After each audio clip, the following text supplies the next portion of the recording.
حضرت محدث ابن جوزی نے لکھا ہے کہ حضرت حبیب اجمی ایک بزرگ تھے، ان کے پاس ایک شخص اکثر آتا تھا، بڑا مالدار تھا، ایک ہی بیٹی تھی، وہ بھی ٹانگوں سے معذور تھی۔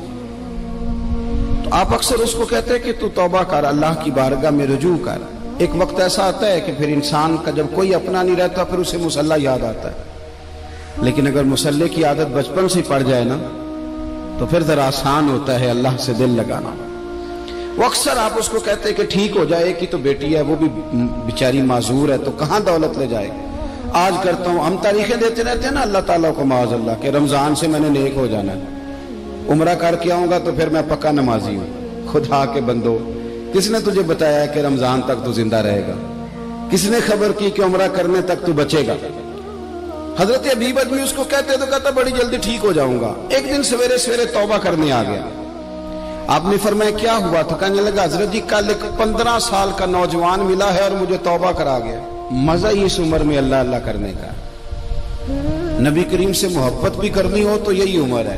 عشق لگا سی کھیڈاں کھیڈ دی نوں تے پھر مینوں کھیڈاں بھول بھول گئیاں، کجل پایا سی میں یار دے ویکھنے نوں، پھر او دی یاد وچ روندیاں ہی ڈول گئیاں۔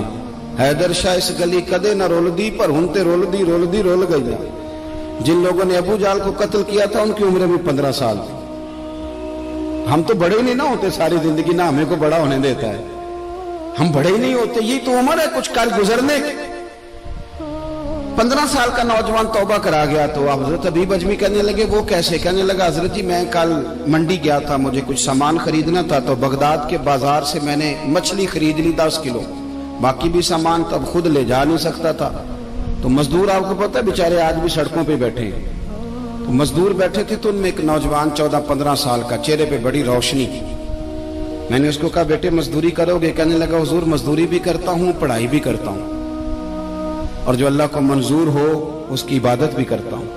میں نے اسے کہا کہ یہ میرا سامان ہے فلاں جگہ پہنچانا ہے، کیا لوگے؟ کہنے لگا 3 دینار مزدوری۔ سودا طے ہو گیا، اس نے سامان اٹھا لیا۔ کہتے ہیں رستے میں ظہر کا وقت ہو گیا، کہنے لگا چچا اگر اجازت دو تو نماز پڑھ لوں۔ 15 سال کا جواب۔ کہتے میں رکھ کے نا وہاں سامان تو پھٹے پہ بیٹھ گیا، وہ نماز پڑھنے چلا گیا، باقی لوگ دیر سے آئے، وہ بچہ جلدی آ گیا۔ میں نے کہا بیٹے آپ جلدی آ گئے؟ کہنے لگے نفل چھوڑ دیے، آپ یہی نہ سمجھ لیں کہ کام چور ہے، میں بعد میں پڑھ لوں گا۔ کہتے ہیں وہ دوپہر کا وقت، رمضان بھی نہیں تھا، میں اس بچے کو نوجوان کو گھر لے گیا اور میں نے اپنی بیوی سے کہا کہ بڑا نیک ہے، نمازی ہے، اور راستے میں یہ بھی ہوا ہے کہ میں نے اسے ایک دفعہ کہا ہے کہ یہ مجھے تھوڑی دیر کے لیے دے دو، گرمی بڑی ہے، تمہیں پسینہ آ رہا ہے، میں اٹھا لیتا ہوں۔ کہنے لگا نہیں چچا میں رزق حلال کھاتا ہوں، اگر آپ اٹھائیں گے تو میں 3 دینار مزدوری پوری نہیں لوں گا، پھر پیسے کم کروں گا، میں نے طے کیا ہے کہ اٹھاؤں گا۔ تو کہتے ہیں میں نے اپنی بیوی کو بتایا تو بڑی متاثر ہوئی، کہنے لگی دوپہر کا کھانا پک گیا، اسے کو روٹی کھا لے، رمضان بھی نہیں تھا۔ کہتے میں باہر نکلا، اس کو 3 دینار تھمائے، تو میں نے کہا بیٹے ایک بات میری مانو گے؟ کہنے لگا بتائیے۔ میں نے کہا کھانا پکائے کھا لو۔ کہنے لگا میں معافی چاہتا ہوں، میں نے روزہ رکھا ہوا ہے۔ حضور نے حکم دیا، حکم نبی کریم نے حکم دیا، بخاری مسلم کی حدیث ہے، فرمایا نوجوانوں اگر تمہارے پاس طاقت ہے تو نکاح کر لو ورنہ روزے رکھو۔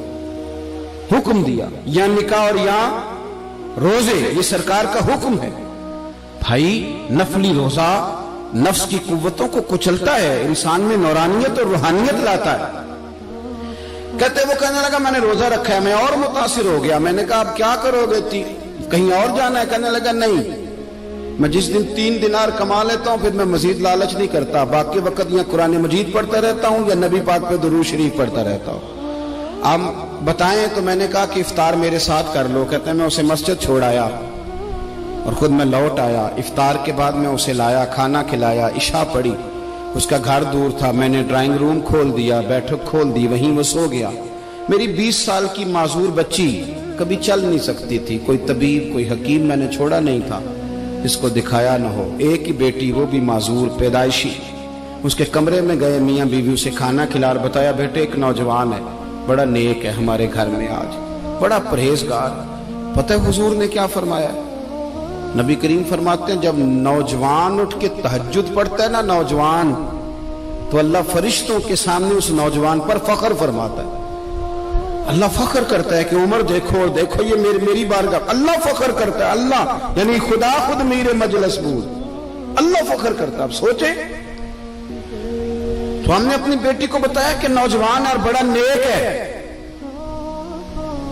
تو کہتے ہیں وہ کھانا کھلا کے ہم واپس آ گئے. آدھی رات کا وقت ہوا تو دروازے پہ دستک ہوئی. بچی اپنے کمرے میں سو رہی تھی, ہم اپنے کمرے میں, وہ بیٹھک میں. گھبرا کے اٹھے کہ اس وقت کون ہے دروازے پہ؟ تو بیٹی کہنے لگی ابا دروازہ تو کھولنا. کہتے ہیں دروازہ کھولا تو 20 سال ہو گئے تھے بیٹی کو, کبھی اس نے چل کے نہیں دکھایا تھا, کبھی دوڑ کے ادھر جاتی, کبھی ادھر آتی. کہتی ہے الحمدللہ اللہ نے میری ٹانگیں ٹھیک کر دی. ہم دونوں رونے لگے, اے اللہ تو کتنا کریم ہے, کیسے ہوا بیٹے سارا کچھ؟ بیٹی کہنے لگی ابا آپ نے کہا تھا نا کہ نیک نوجوان آیا ہے, تو میرے دل میں خیال آیا اللہ اگر واقعی نیک ہے تو اس کے صدقے مجھے شفا ہی دے دے. یا ایھا الذین آمنوا اتقوا اللہ وابتغوا الیہ الوسیلہ. تو کہنے لگی ابھی میری دعا بھی پوری نہیں ہوئی تو رب کریم نے فضل کیا ہے اور مجھے شفا عطا کر دی.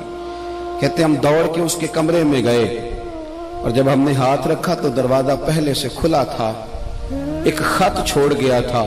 آج کل کے پیر کی کرامت ہوتی تو فیس بک پہ دے دیتا, باقیوں کو بھی ذرا بھول پتہ چلے.